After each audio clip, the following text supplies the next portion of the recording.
Most men will reach the end of their lives carrying one devastating realization: they had the time, they had the energy, they had every opportunity to build something meaningful, and they let it slip through their fingers doing nothing that mattered.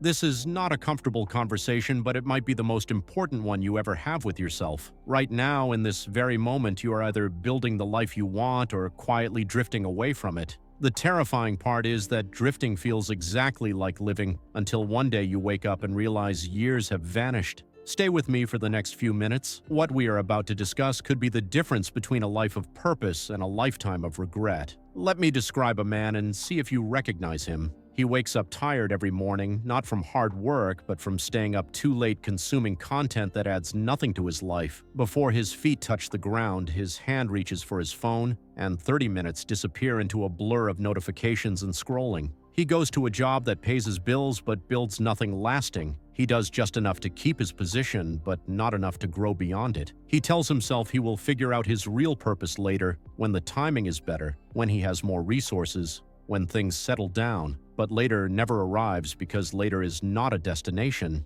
It is an excuse dressed up as a plan. When he gets home, he is exhausted, but not from building anything meaningful. He is drained from fighting the quiet voice inside that keeps asking if this is really all there is. So he silences that voice with entertainment, with food, with hours of scrolling through the lives of people who are actually doing something. Anything to avoid sitting in stillness and facing what he already knows. The weeks blur together. He is 24, then 28, then 33, and nothing fundamental has changed. Same apartment, same unfulfilled ambitions, same promise that next year will be different. He watches other men start businesses, build strong bodies, create families, and develop skills that matter. He tells himself they had advantages he did not have, but deep down he knows that is not true. They simply chose to start while he chose to wait. This is how most men lose their best years, not through one catastrophic decision, but through 10,000 tiny surrenders. The choice to hit snooze, the choice to skip the workout, the choice to numb out instead of level up.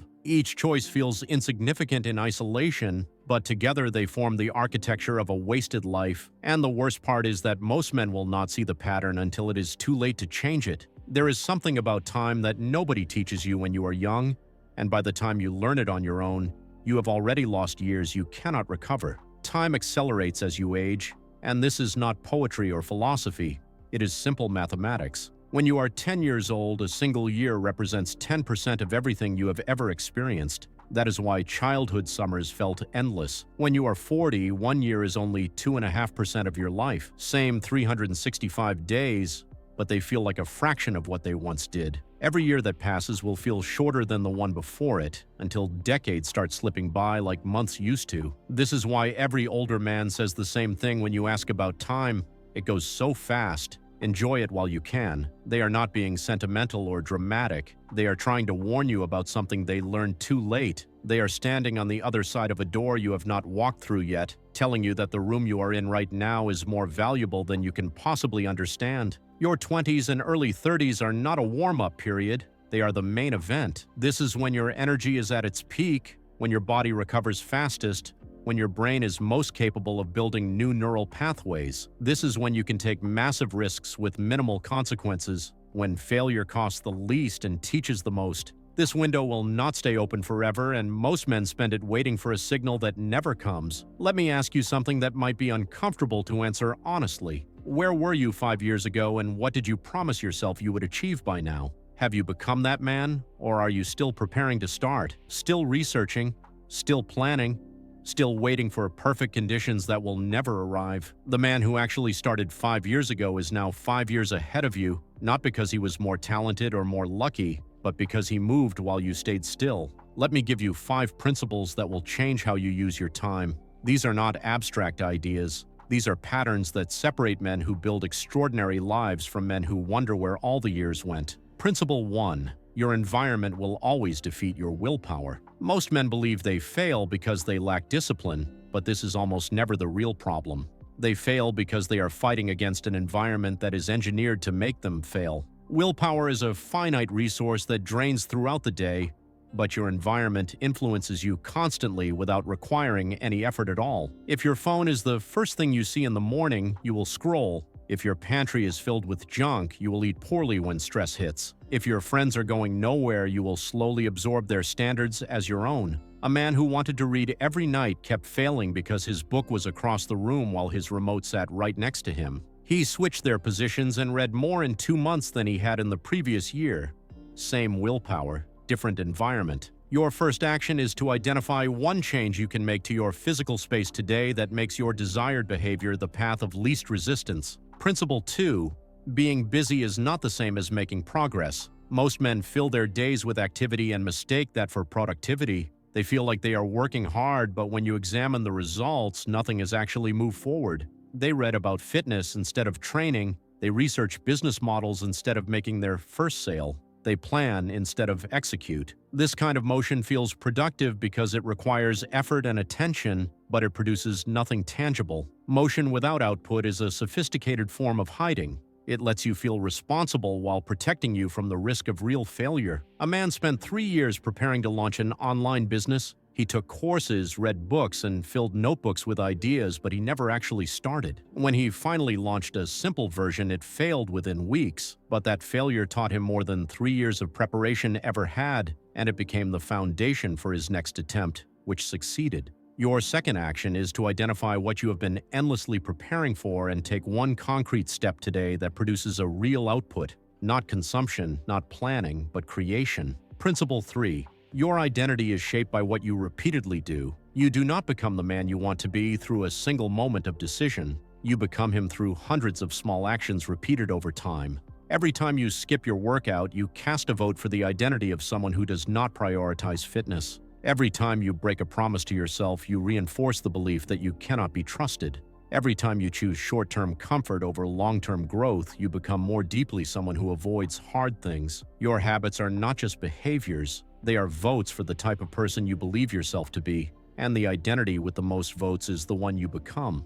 A man who had called himself a writer for years finally realized he had never actually written anything. He made one simple commitment. Every morning, no matter what, he would write for 30 minutes before doing anything else. He did not wait for inspiration or ideal conditions. After 1 year, he had completed a book, not because he suddenly found motivation, but because showing up daily had transformed his identity. Your third action is to select one small behavior that aligns with the man you want to become and commit to doing it every single day for the next 30 days. Principle 4. Comfort is slowly killing your potential. This principle is difficult to accept because comfort feels like success. It feels like a reward you have earned. But too much comfort too early becomes a slow poison that weakens you from the inside. The more comfortable your life becomes, the less urgency you feel to grow. Without that urgency, you stop pushing yourself. You settle into routines that ask nothing of you. You avoid anything that might cause discomfort, and slowly, so gradually that you do not notice, you become a smaller version of who you could have been. A man landed a stable job right out of college with good pay and almost no pressure. For the first year, it felt like he had won, but 5 years later, he realized he had not developed a single new skill. His income had barely moved. His life had become a loop of comfortable repetition. He eventually took a harder position at a less established company, earned less initially, and faced challenges daily. In that 1 year of discomfort, he grew more than in the previous 5. Your fourth action is to find one area of your life where comfort has made you complacent and deliberately introduce a challenge that forces you to adapt and grow. Principle 5. You are not guaranteed more time. This is the truth beneath all the other truths, the one that makes everything else urgent. You do not know how many years you have left. None of us do. Yet most men live as if time were infinite and endlessly renewable. They delay important work. They postpone hard conversations. They assume there will always be another opportunity to say what needs to be said and do what needs to be done. A man always meant to spend more time with his father,